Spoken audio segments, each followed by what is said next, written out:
You must have been a genius from the get-go, right? I mean, I won't contradict that, but okay, this isn't exactly hardball. Okay.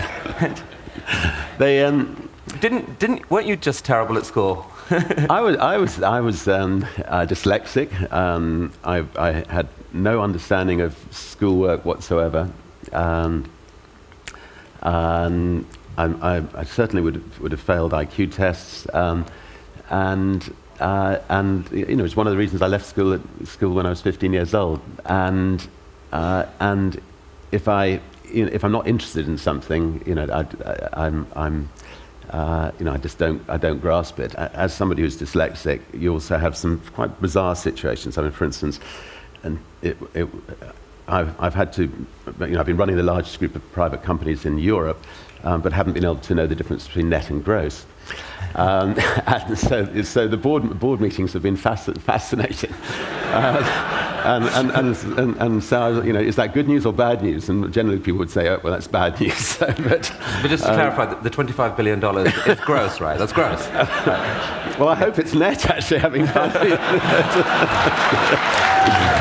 I've got it right. No, trust me, it's gross. No, when so when I turned 50, somebody took me outside the boardroom and said, "Look, Richard, just, you know, let me draw on a diagram. Here's a net in the sea, and the fish have been pulled from the sea into this net, and that's the profits you've got left over in this little net, and everything else is I finally worked it all out." So.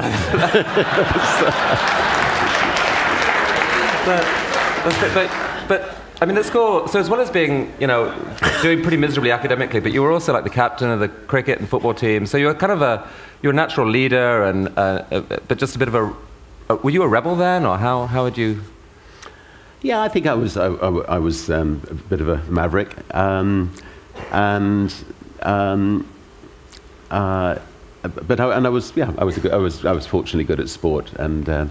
So that at least I had something to excel at school. I think if you're bringing up kids, you just want to smother them with love and praise and enthusiasm, and so I don't think you can mollycoddle your kids too much, really. You didn't turn out too bad, I have to say. Your headmaster said to you, I mean, he found you kind of an enigma at your school. He said, "You're either going to be a millionaire or go to prison, and I'm not sure which."